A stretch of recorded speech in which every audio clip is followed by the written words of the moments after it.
ಜೊತೆ ಕಾಂಟ್ಯಾಕ್ಟ್ ಇತ್ತು ನನಗೆ. ನನ್ನ ಫ್ರೆಂಡ್ ದಿಯಾ ಅಶೋಕ್ ಇದ್ದಾನೆ. ಅಶೋಕ್ ನಾನಿಬ್ಬರು ಬೆಸ್ಟ್ ಫ್ರೆಂಡ್ಸು. ಸೊ ಅಶೋಕ್ ಮುಖಾಂತರ ಪೃಥ್ವಿ ಸರ್ ನಂಗೆ ಪರಿಚಯ. ಸರಿ ಪೃಥ್ವಿ ಸರ್ಗೆ ಸರ್ ಮೀಟ್ ಮಾಡಬೇಕು, ಈ ಥರ ಕತೆ ಇದೆ ಅಂದಾಗ ಬನ್ನಿ ಅಂದರು. ಅದಕ್ಕೆ ಮುಂಚೆ ಅವರು ರಿಜೆಕ್ಟ್ ಮಾಡಿದರು ಒಂದು ಕತೆ ನಂದು. ಪೃಥ್ವಿ ಸರ್ಗೆ ಹೇಳಿದ್ದೆ.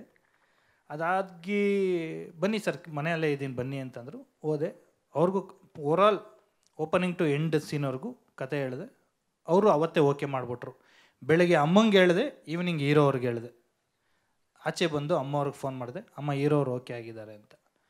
ಅದಾದಮೇಲೆ ಪಾತ್ರಗಳನ್ನ ಹುಡ್ಕೋಕ್ಕೆ ಸ್ಟಾರ್ಟ್ ಮಾಡಿದೆ. ಅದರಲ್ಲಿ ನಮ್ಮ ರಾಜೇಶ್ ಸರ್ SP ಪರಶುರಾಮ ಅಂತ ಒಂದು ಕ್ಯಾರೆಕ್ಟರ್ ಮಾಡಿದ್ದಾರೆ. ಆ ಬರಿಬೇಕಾದ್ರೆ ನನಗೆ ರಾಜೇಶ್ ಸರು ಆ್ಯಕ್ಚುಲಿ ನಾನು ಶ್ರೀನಗರಲ್ಲಿದ್ದೆ. ರಾಜೇಶ್ ಸರ್ ಮನೆ ಮುಂದೆ ಓಡಾಡ್ಬೇಕಾದ್ರೆ ನನಗೊಂದು ಕನಸಿತ್ತು, ಅಂದರೆ ಇವ್ರ ಜೊತೆ ಒಂದು ಸಿನಿಮಾ ಮಾಡೋಣ ಅಂತ. ಅದಾಗಿರಲಿಲ್ಲ. ಅದಾದಮೇಲೆ ಒಂದಿನ ಕಾಲ್ ಮಾಡಿ ಸರ್ ಮೀಟ್ ಮಾಡಬೇಕು ನಿಮ್ಮನ್ನು ಅಂತ ಹೋದೆ. ಅವತ್ತು ಸರ್ಗೆ ಕತೆ ಹೇಳಿದೆ, ಇಲ್ಲ ಸರ್ ನೀವೇ ಮಾಡಬೇಕಾ ಪಾತ್ರನ ಅಂತ. ಸರ್ ನೀವು ಬಂದು ಮಾಡಿಕೊಟ್ಟಿದ್ದು ತುಂಬ ಥ್ಯಾಂಕ್ಸ್ ಸರ್. ಆ ಪಾತ್ರನ ನೀವು ನಿಜವಾಗ್ಲೂ ಈ ಥರ ಒಬ್ರು ಆಫೀಸರ್ ಇರ್ತಾರ ಅಂತ ಎಂಜಾಯ್ ಮಾಡ್ತೀರ. ರೆಗ್ಯುಲರಾಗಿ ಪೊಲೀಸ್ ಅಂತಂದರೆ ಬರ್ತಾರೆ ಹೋಯ್ತಾರೆ, ಇನ್ಯಾರ ಕಳ್ಳನ ಹಿಡಿತಾರೆ, ಆ ಥರ ಅಲ್ಲ. ಒಬ್ಬರು ಪೊಲೀಸು ಯಾವ ಥರ ಮಾದರಿಯಾಗಿ ಒಂದು ಊರನ್ನ ಚೇಂಜ್ ಮಾಡ್ಬೋದು, ಒಬ್ಬ ವ್ಯಕ್ತಿನ ಹೆಂಗೆ ಚೇಂಜ್ ಮಾಡ್ಬೋದು ಅನ್ನೋದನ್ನು ರಾಜೇಶ್ ಸರ್ ಮಾಡಿದ್ದಾರೆ. ಇದಾದಮೇಲೆ ನಾನು ಇನ್ನೊಂದು ಮೇಜರ್ ಕ್ಯಾರೆಕ್ಟರ್ ಬರ್ಕೊಂಡಿದ್ದೆ, ಬಾಬು ಅಂತ. ಆ ಪಾತ್ರಕ್ಕೆ ನಾನು ಯೋಚನೆ ಮಾಡ್ತಾಯಿದ್ದೆ, ಇನ್ನೂ ಯಾರೂ ಆಯ್ಕೆ ಆಗಿರಲಿಲ್ಲ, ಯಾರನ್ನ ಮಾಡೋದು, ಆಯ್ಕೆ ಮಾಡ್ಕೊಳ್ಳೋದು ಅಂತ. ನಾನು ಗರುಡಗಮನ ವೃಷಭ ವಾಹನ ಮೂವಿ ನೋಡಿದ್ದೆ. ಅದರಲ್ಲಿ ಗೋಪಾಲ್ ಸರ್ ಪಾತ್ರ ಸಿಕ್ಕಾಪಟ್ಟೆ ನನಗೆ ಇನ್ಸ್ಪೈರ್ ಆಗಿತ್ತು. ಒಂದು ಅದೇ ಅವ್ರ ಪಾತ್ರದ ಬಗ್ಗೆ ವರ್ಣನೆ ಮಾಡೋಕ್ಕಾಗಲ್ಲ. ಸೊ ಕಾಂಟ್ಯಾಕ್ಟ್ ಮಾಡಿದೆ. ಸರಿ ಅವ್ರ ಕತೆ ಹೇಳಿದೆ. ಕತೆ ಅವರು ಕೇಳಬೇಕಾದ್ರೆ ಎಂಜಾಯ್ ಮಾಡಿದ್ರು. ಸರ್ ನಿಮಗೆ ನೆನಪಿರಬೇಕು, ಅಂದರೆ ನಾನು ನೀವು ಇಬ್ಬರು ಅಪೋಸಿಟ್ ಕೂತ್ಕೊಂಡಾಗ ನೀವು ಎಂಜಾಯ್ ಮಾಡಿದ್ರಿ ಆ ಪಾತ್ರನ ತುಂಬ. ಅದಾದಮೇಲೆ ಮಾಡೋಣ ಅಂತ ಅಂದರು. ಸರಿ ಆ ಪಾತ್ರನೂ ಓಕೆ ಆಗೋಯ್ತು. ಅದಾದಮೇಲೆ ಸರ್ ಸ್ವಲ್ಪ ಬ್ಯುಸಿ ಇದ್ದರು ಬೇರೆ ಸಿನಿಮಾಗಳಲ್ಲಿ, ಆ ಡೇಟ್ ಹೊಂದಾಣಿಕೆಲ್ಲ ಅದು ಆಯ್ತಾ ಇರಲಿಲ್ಲ. ಆದಮೇಲೆ ಇಲ್ಲ ಸರ್ ನಂಗೆ ನೀವೇ ಮಾಡಲೇಬೇಕು ಆ ಪಾತ್ರ, ಯಾಕೆಂದರೆ ಬೇರೆಯವ್ರನ್ನ ನನ್ನ ಕೈಲಿ ಇಮ್ಯಾಜಿನ್ ಮಾಡೋಕ್ಕಾಗ್ತಾ ಇರಲಿಲ್ಲ. ಬಿಕಾಸ್ ಬೇರೆ ಪಾತ್ರಗಳು ಬೇರೆಯವ್ರು ಬಂದು ಮಾಡೋದಿತ್ತು. ಅಮ್ಮವ್ರಿಗೆ ಹೇಳಿದೆ, ಅಮ್ಮವ್ರು ಬೇರೆ ಆಪ್ಷನ್ಸು ಕೊಟ್ಟರು ನನಗೆ. ಇಲ್ಲ ಅಮ್ಮ ನಾನು ಗೋಪಾಲ್ ಸರ್ ಹತ್ರನೇ ಮಾತಾಡ್ತೀನಿ, ಅವ್ರ ಜೊತೆನೇ ಮಾತಾಡ್ಸ್ಕೊತೀನಿ ಅಂತ. ಅದಾದಮೇಲೆ ಪಟ್ಟಿಡಿದು ಇಲ್ಲ ಸರ್ ನೀವೇ ಮಾಡಬೇಕು ಅಂತಂದೆ. ನೀವು ಇಲ್ಲಿವರೆಗೂ ಏನು ನೋಡಿದ್ದೀರಾ ಗೋಪಾಲ್ ಸರ್ನ, ಅದಲ್ಲದೆ ಒಂದು ಬೇರೆ ಗೋಪಾಲ್ ಸರ್ನ ನೋಡ್ತೀರಾ ಅಂತ ನಾನು ಹೇಳೋಕ್ಕೆ ಇಷ್ಟಪಡ್ತೀನಿ. 100% ಅವರು ಇಲ್ಲಿ ಮಾತಾಡೋದಕ್ಕೆ ಎಷ್ಟು ಮುಜುಗರ ಪಟ್ಟರು, ಕ್ಯಾಮ್ರಾ ಮುಂದೆ ಬಂದರೆ ಅವರೊಂದು ದೈತ್ಯ ಪ್ರತಿಭೆ. ಸೊ ಅಲ್ಲಿ ಅವರು ಆ ಪಾತ್ರನೇ ಆಗಿರ್ತಾರೆ ಹೊರತು ಗೋಪಾಲ್ ಸರ್ ಆಗಿರಲ್ಲ. ಸೊ ಪ್ರತಿ ಸೀನೂ ಅವಾಗಲೇ ರಾಜೇಶ್ ಸರ್ ಅಂದರು, ಅವರಿಬ್ರದ್ದು ಒಂದು ಸೀನ್ ಇದೆ, ಒಂದಲ್ಲ ಸುಮಾರು ಸೀನ್ಸ್ ಇದೆ. ಅದರಲ್ಲಿ ನನಗೆ ಒಂದು 2 ಸೀನು ನನಗೆ ಒಂದು ಸ್ಕೂಲಲ್ಲಿ ಮಾಡಿದ್ದು ಸರ್. ಇವರಿಬ್ಬರದ್ದು ಒಂದು ಟಕಾಫರ್ ಇದೆ, ಅಲ್ಲಿ ಒಬ್ರಿಗಿಂತ ಒಬ್ಬರು ಹೊಡೆದಾಡ್ತಾ ಇದ್ದಾರೆ, ಅಂದರೆ ನೀನಾ ಅಂತ. ಆ ರೇಂಜಿಗೆ ಜಿದ್ದಿಗೆ ಬಿದ್ದು ಪರ್ಫಾರ್ಮ್ ಮಾಡಿದ್ದೆ ಸರ್. ಥ್ಯಾಂಕ್ ಯು ಸರ್, ನೀವು ನಂಗೆ ಕೊಟ್ಟಿರೋ ಸಪೋರ್ಟು ತುಂಬ thank you very much sir. ಅದಾದಮೇಲೆ ನಮ್ಮ ಹೀರೋಯಿನ್ ಅವ್ರ ಬಗ್ಗೆ ಮಾತಾಡ್ತೀನಿ, ಕಾವ್ಯ ಅವರು. ಸರಿ ಹೀರೋಯಿನ್ ಆಯ್ಕೆ ಆಗಿರಲಿಲ್ಲ. ನೀವು ನಂಬಲ್ಲ, ಒಂದೂವರೆ ಸಾವಿರ ಜನ ಹುಡುಗಿರ್ ಫೋಟೋ ಬಂದಿತ್ತು, ಯಾರೂ ಆಯ್ಕೆ ಆಯ್ತಿಲ್ಲ. ನಾನು ಬರೆದಿರೋ ಒಂದು ಪಾತ್ರಕ್ಕೆ ಯಾರೂ ಸೂಟ್ ಆಗ್ತಿಲ್ಲ. ನಮ್ಮಮ್ಮ ಸೀರಿಯಲ್ ಫೇವ್ರೇಟು, ಇಲ್ಲೇ ಬಂದಿದ್ದಾರೆ. ಅವ್ರದ್ದೊಂದು ಸೀರಿಯಲ್ ಹಾಕೊಂಡು ನೋಡಿದೆ, ಮನೇಲಿ ಹಿಂಗೆ ಹೋಗ್ತಾ ನೋಡಿದೆ. ಅದು ಸರಿ ವಾಪಸ್ ಬಂದ್ಬಿಟ್ಟು ಅದೊಂದು ಫೋಟೋ ತೆಗೆದು ಮ್ಯಾನೇಜರ್ಗೆ ಕಳಿಸ್ದೆ, ಈ ಹುಡುಗಿ ಅವ್ರದ್ದು ಕಾಂಟ್ಯಾಕ್ಟ್ ನಂಬರ್ ತೆಗೆದ್ಬಿಟ್ಟು ಕೊಡಿ ಅಂತ. ಆಮೇಲೆ ಅವರು ಕಾಂಟ್ಯಾಕ್ಟ್ ಆದರು, ಕತೆ ಹೇಳಿದೆ. ಕತೆ ಹೇಳಿದ್ಮೇಲೂ ಸುಮಾರು ದಿನ ಅವರು ಆಟ ಆಡಿಸಿದ್ರು. ಇಲ್ಲ ಮಾಡಬೇಕಾ ಬೇಡವಾ ಅನ್ನೋ ಕನ್ಫ್ಯೂಷನಲ್ಲಿ. ಅವ್ರಿಗೂ ಅವತ್ತು ಹೇಳಿದೆ, ನೀವು ಮಾಡಿ ಒಳ್ಳೆ ಪ್ರೊಡಕ್ಷನ್ ಹೌಸು, ಬಟ್ ಮುಂದಿನ ದಿನಗಳಲ್ಲಿ ಗೊತ್ತಾಗುತ್ತೆ ಮಾಡಿ ಅಂತ. ಸೊ ಜೀವ 100% ಆ ಪಾತ್ರಕ್ಕೆ ಜೀವ ತುಂಬಿದ್ದಾರೆ. ಸೊ ನನಗೆ ಅವಕಾಶ ಕೊಟ್ಟಿದ್ದಕ್ಕೆ ಅಪ್ಪಾಜಿ ಅಮ್ಮ ನಿಮಗೆ ತುಂಬ ಥ್ಯಾಂಕ್ಸ್ ಸರ್. ಎಲ್ಲರಿಗೂ ಥ್ಯಾಂಕ್ ಯು ಸರ್. ನನಗೆ ಇಲ್ಲಿ ತಂದು ಕೂರಿಸಿರೋದು ನೀವುಗಳು ಕೊಟ್ಟಿರೋ ಸಪೋರ್ಟು. ಬಿಕಾಸ್ ಆಫ್ ನನಗೆ ಒಂದಿನೂ ಶೂಟಿಂಗಲ್ಲಿ ಯಾರೂ ತೊಂದರೆ ಕೊಟ್ಟಿಲ್ಲ. ಮಳೆ ಗಾಳಿ ತುಂಬ ಇತ್ತು. ಆ ಬಿಸಿಲು, ರಾಜೇಶ್ ಸರ್ ಅವಾಗಲೇ ಹೇಳ್ದಂಗೆ ನಾವು ತಲಕಾಡಲ್ಲಿ ಶೂಟ್ ಮಾಡಬೇಕಾದ್ರೆ ಒಂದು 45-46 ಡಿಗ್ರಿ ಇತ್ತು. ಅವಾಗಲೂ ಕೂಡ ಯಾರೂ ಏನೂ ಅಂದ್ಕೊಳ್ಳದೆ ನಾವು ಇದು ಹಾಕ್ಸಿರ್ಲಿಲ್ಲ, ಟೆಂಟು ಕೂಡ ಹಾಕ್ಸಿರ್ಲಿಲ್ಲ. ರಿವರ್ ಒಳಗಡೆ ಮಾಡ್ತಾಯಿದ್ವಿ, ರಿವರ್ ರಿಫ್ಲೆಕ್ಷನ್ ಆಗ್ತಾಯಿತ್ತು ನೀರು. ಇದರಲ್ಲೂ ರಾಜೇಶ್ ಸರು, ಗೋಪಾಲ್ ಸರು, ಹೀರೋಯಿನ್ ಎಲ್ಲರೂ ತುಂಬ ಅದ್ಭುತವಾಗಿ ಸಪೋರ್ಟ್ ಮಾಡಿದ್ರು. ಒಬ್ಬ ಡೈರೆಕ್ಟ್ರಿಗೆ ಮೇಜರ್ ಆರ್ಟಿಸ್ಟ್ಗಳು ಸಪೋರ್ಟ್ ಮಾಡಿದ್ರೆ ಮಾತ್ರನೇ ಸಾಧ್ಯ. ಸೊ ಅವ್ನು ಏನೇ ಅಂದ್ಕೊಂಡ್ರು ಆರ್ಟಿಸ್ಟ್ಗಳು ಸಪೋರ್ಟ್ ಮಾಡಬೇಕು, ಇಲ್ಲ ಇವ್ರು ಹಿಂಗೆ ಹೋಗಬೇಕು ಅಂತ. ಸೊ ಇವರೆಲ್ಲ ನನ್ನನ್ನು ಕರ್ಕೊಬಂದು ಇಲ್ಲಿ ಕೂರಿಸಿದ್ದಾರೆ. ಇದಾದಮೇಲೆ Raghuram sir, thank you very much. ನೀವು ನಮಗೆ ತುಂಬ ಸಪೋರ್ಟ್ ಮಾಡಿದ್ರಿ. ನಮ್ಮ ಪಾತ್ರ ನೀವು ಮಾಡಿದಂಥ ಪಾತ್ರನ 100% ಥಿಯೇಟ್ರಲ್ಲಿ ಆಡಿಯನ್ಸ್ ಎಂಜಾಯ್ ಮಾಡ್ತಾರೆ. ಇದಾದಮೇಲೆ Raghu Nedivalli sir, thank you very much. ಅದ್ಭುತವಾಗಿ ಸಂಭಾಷಣೆ ಮಾಡಿಕೊಟ್ಟಿದ್ದೀರಾ. ವೇಲು ಸರ್, ನಮ್ಮ ಆಡಿಯೋ ಕಂಪನೀಲಿ ನಮ್ಮ ಆಡಿಯೋನ ಬಿಡುಗಡೆ ಮಾಡ್ಕೊತಿದ್ದೀರಾ, thank you very much. Abhinandan Kashyap, Vikas Vasishtha, ನಿಮ್ಮಿಬ್ರಿಗೂ ಥ್ಯಾಂಕ್ ಯು ವೆರಿ ಮಚ್. ಮೇಜರಾಗಿ ನೀವೇನು ನೋಡಿದ್ರಿ ವಿಜುವಲ್ಸ್ನ, ಇದು ನಮ್ಮ ಕ್ಯಾಮ್ರಾಮನ್ ಅವರು ಕಾರ್ತಿಕ್ ಅಂತ. ಅವರು ಈ ಹಿಂದೆ ಹೊಯ್ಸಳ ಅಂತ ಮೂವಿ ಮಾಡಿದರು. ಅವ್ರದ್ದು ಇವತ್ತು ಶೂಟ್ ಇರೋ ಕಾರಣ ಅವ್ರು ಬಂದಿಲ್ಲ. ಸೊ ಅವ್ರಿಗೆ ಇಲ್ಲಿಂದನೇ ಥ್ಯಾಂಕ್ಸ್ ಹೇಳ್ತೀನಿ. ಇದಾದಮೇಲೆ ನಮ್ಮ ಎಡಿಟರು ವಿಜುವಲ್ಸ್ ಏನು ಕಟ್ ಮಾಡಿದ್ದಾರೆ, ಅವರು ನಮ್ಮ ಪವನ್ ರಾಮಿಶೆಟ್ಟಿ ಅಂತ, ಅವರು ಯು ಕೆಲಿದ್ದಾರೆ. ಸೊ ಅವ್ರು ಅಲ್ಲಿಂದನೇ ವಿಜುವಲ್ಸ್ ಕಟ್ ಮಾಡಿ ಏನು ಬೇಕು ನಾನು ಎಷ್ಟೊತ್ತಲ್ಲಿ ಫೋನ್ ಮಾಡ್ತಾರೋ ರಿಸೀವ್ ಮಾಡ್ತಾರೆ. ಸೊ ಅವ್ರಿಗೂ ಇಲ್ಲಿಂದ ಥ್ಯಾಂಕ್ಸ್ ಹೇಳ್ತೀನಿ. ಇನ್ನು ಲಾಸ್ಟ್ ಒನ್, ನೀವೆಲ್ಲ ಏನು ಈ ಪೋಸ್ಟರ್ಸ್ನ ನೋಡ್ತಾ ಇದ್ದೀರಾ, ಅದ್ಭುತವಾಗಿ ಏನು ಪೋಸ್ಟರ್ ಡಿಸೈನ್ ಮಾಡಿಕೊಟ್ಟಿದ್ದಾರೆ. ಅವರು ದಿನೇಶ್ ಕಾರ್ತಿಕ್ ಅಂತ ಚೆನ್ನೈಲಿದ್ದಾರೆ. ಸೊ ಅದ್ಭುತವಾದ ಪೋಸ್ಟರ್ಸ್ಗಳನ್ನ ಮಾಡಿಕೊಟ್ಟು ನಿಮ್ಮನ್ನು ತಲುಪೋದಕ್ಕೆ ನನಗೆ ತುಂಬ ಸಪೋರ್ಟ್ ಮಾಡಿದ್ದಾರೆ. ಅವ್ರಿಗೂ ಇಲ್ಲಿಂದನೇ ಥ್ಯಾಂಕ್ಸ್ ಹೇಳೋಕ್ಕೆ ಇಷ್ಟಪಡ್ತೀನಿ. Thank you very much. ಧನ್ಯವಾದಗಳು. Thank you Raj sir. ಆಮೇಲೆ ಇನ್ನೊಂದು, ಕೊತ್ತಲವಾಡಿ ಊರ ಜನಕ್ಕೆ ಇಲ್ಲಿ ಮುಖಾಂತರ ಒಂದು ಥ್ಯಾಂಕ್ಸ್ ಹೇಳ್ತೀವಿ. ನಮಗೆ ಶೂಟಿಂಗಿಗೆ ತುಂಬ ಸಪೋರ್ಟ್ ಮಾಡಿದ್ದಾರೆ. ಮತ್ತು ನಿಜವಾದ ವಿಲೇಜಲ್ಲಿ ನಮ್ಮ ತಂಡಕ್ಕೆ ತುಂಬ ಸಪೋರ್ಟ್ ಮಾಡಿದ್ದಕ್ಕೆ ಥ್ಯಾಂಕ್ ಯು ಹೇಳ್ತೀನಿ ನಾನು ನನ್ನ ಪ್ರೊಡಕ್ಷನ್ ಹೌಸ್ ಕಡೆಯಿಂದ. ಆಮೇಲೆ ಶರಣ್ ಸರ್ದು ಹೇಳಲೇಬೇಕು. ನಾನು ಶರಣ್, ನಾನು ಇದಕ್ಕಿಂತ ಮೊದಲು ಶರಣ್ ಕತೆ ಮಾಡಿ ಸಿನಿಮಾ ಮಾಡಬೇಕು ಅಂತ ನಂಗೆ ತುಂಬ ಆಸೆ ಇತ್ತು. ಆಮೇಲಿಂದ ಅಮ್ಮ ಮಾಡೋಣ ಅಂದಿದ್ರು. ನನಗೆ ಯಾಕೋ ಒಂದು ಸತಿ ನಾನೇನು ಸರಿಯಾಗಿ ಮಾಡ್ತೀನೋ ಇಲ್ವೋ, ಇಷ್ಟು ದೊಡ್ಡ ಅವರಿಷ್ಟು ಸಿನಿಮಾ ಮಾಡಿದ್ದಾರೆ, ಬೇಡಪ್ಪ ಅಂತ ನನಗೆ ನಾನೇ ಯೋಚಿಸ್ಕೊಂಡು ಒಂದು ಸಣ್ಣದಾಗಿ ಫಸ್ಟು ನನ್ನನ್ನು ನಾನು ಕರೆಕ್ಟಾಗಿ ಮಾಡ್ತೀನೋ ಇಲ್ವೋ ಅಂತ, ಆಮೇಲೆ ಶರಣ್ ಸರ್ನ ಕೇಳೋಣ ಅಂತ ಇದನ್ನು ಮಾಡಿರೋದು. ನೆಕ್ಸ್ಟು ಶರಣ್ ಸರ್ಗೆ ನಮ್ಮ ಬ್ಯಾನರಿಂದ, ನಮ್ಮ ಕಡೆಯಿಂದ ನಾವು ಸಿನಿಮಾ ಮಾಡ್ತೀವಿ. ಅದು ಎಲ್ಲರ ಮುಂದೆ ಹೇಳ್ತಾ ಇದ್ದೀನಿ.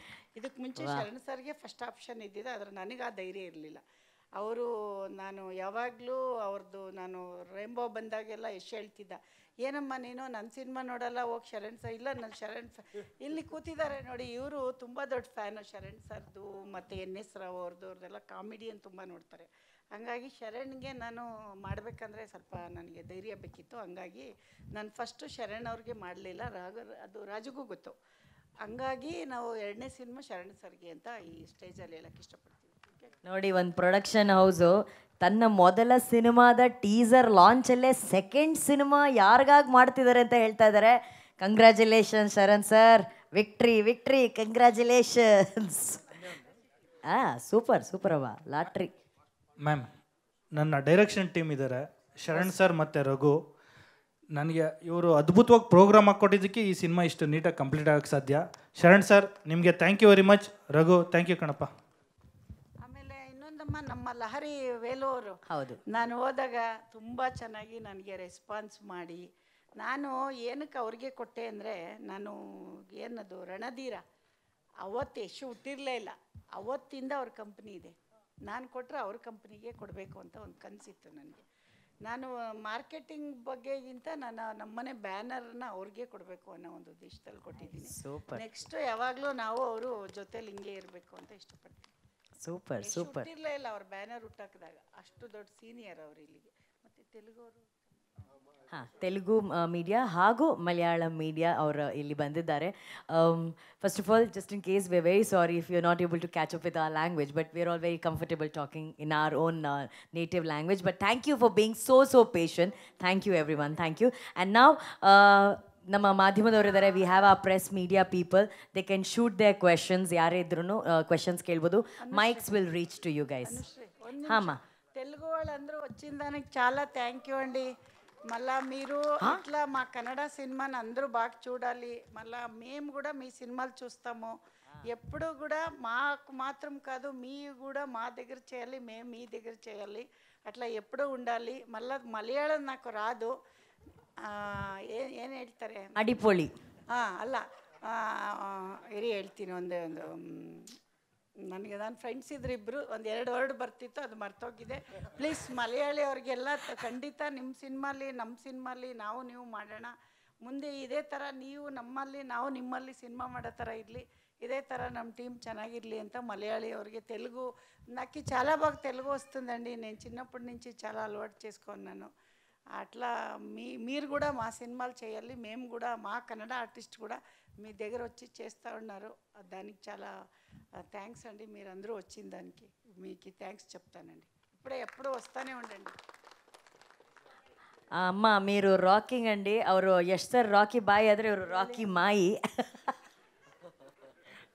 S Sharada ma'am. Pushpa madam, Sharada ಇಲ್ಲಿ. ಶಾರದಾ, ನಾವು ಫೋನಲ್ಲಿ ಮಾತಾಡಿದ್ದೀವಿ. ಓಕೆ ಓಕೆ, ಹೇಗಿದ್ದೀರಾ? ಚೆನ್ನಾಗಿ, ನೀವು ತುಂಬ ಚೆನ್ನಾಗಿ ಬರೆದಿದ್ರಿ ನನ್ನ ಇಂಟರ್ವ್ಯೂ. ನಾನು ಏನು ಹೇಳಿದ್ದೆ ಅದನ್ನೇ ಬರೆದಿದ್ದೀರಾ, ಬೇರೆ ಏನು ಸೇರಿಸ್ಬಾರ್ದು. ಅದು ತುಂಬ ಖುಷಿ ಆಯಿತು. ಓಕೆ, ನಾನು ಸಾಮಾನ್ಯ ನಿಮ್ಗಾಗಲೇ ಯಾರೋ ಹೇಳಿದ್ರು ಅಂದ್ರಲ್ಲ, ಇಂಟರ್ವ್ಯೂನೇ ಕೊಡಲ್ಲ ಅವರು ಅಂತ. ಇರೋದು ಬರೆಯಲ್ಲ, ಏನೋ ಸೇರಿಸಿ ಬರೀತಾರೆ ಅಂತ ಕೊಟ್ಟಿರಲಿಲ್ಲ. ಬಟ್ ಖಂಡಿತ ನಾನು ಏನು ಹೇಳಿದ್ದೆ ಅದನ್ನೇ ಇವರು ಒಂದು ಪ್ರಶ್ನೆ ಕೇಳಿದ್ರು, ಇಷ್ಟು ದೊಡ್ಡ ಸ್ಟಾರು ನಿಮ್ಮ ಮಗ, ನೀವು ಯಾಕೆ ಬಂದಿದ್ದೀರಾ ಈ ವಯಸ್ಸಲ್ಲಿ ಅಂತ. ಬಟ್ ಅದು ಅವ್ರದ್ದು, ನಮ್ಮದೇನು ಅಂತ ಬಂದಿದ್ದೀವಿ.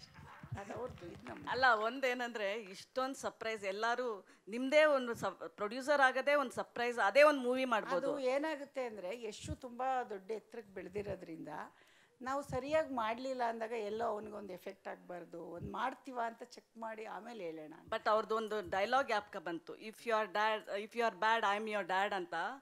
If you Yash is a star, you are the producer behind it ಅಂತ. ಲೈಕ್ ನೀವು ಕನ್ನಡದಲ್ಲಿ ಹೇಳಿ, ನಮ್ಗೆ ಇಂಗ್ಲೀಷ್ ಬರುತ್ತೆ. ಯಶಿಗೆ ಬರುತ್ತೆ, ನಮಗೆ ಬರಲ್ಲ. ತೆಲುಗಲ್ಲ, ಕನ್ನಡ ಹೇಳಿ, ತೆಲುಗು ಯಾಕೆ? ಅಂದ್ರೆ ಅವ್ರು ಸ್ಟಾರ್ ಆಗಿದ್ದಾರೆ, ಅದ್ರ ಪ್ರೊಡ್ಯೂಸರ್ ನೀವಲ್ವಾ, ನೀವು ಅವ್ರ ಅಮ್ಮ ಅಂತ ನಾನು ಹೇಳ್ತಾರೆ. ಏನು ತೊಂದರೆ ಇಲ್ಲ. ಎಲ್ಲರೂ ನೋಡಿ, ಇದಕ್ಕೆ ಮುಂಚೆ ನಾನು ದೊಡ್ಡ ಅಣ್ಣವ್ರ ಫ್ಯಾನು, ನಾನು ಯಶ್ ಫ್ಯಾನು ಅಲ್ಲ. ನಾನು ದೊಡ್ಡ ಡಾಕ್ಟರ್ ರಾಜ್ಕುಮಾರ್ ಅವ್ರ ಫ್ಯಾನ್. ನಾನು ಅವರ ಬ್ಯಾನರಲ್ಲಿ ಇವತ್ತು ಇಡೀ ನಮ್ಮ ಎಲ್ಲ ಭಾಷೆಯವರು ನೋಡೋ ಅಂಥ ಸಿನಿಮಾ ಕೊಟ್ಟೋಗಿದ್ದಾರೆ, ಅಮ್ಮ ಅಪ್ಪಾಜಿ.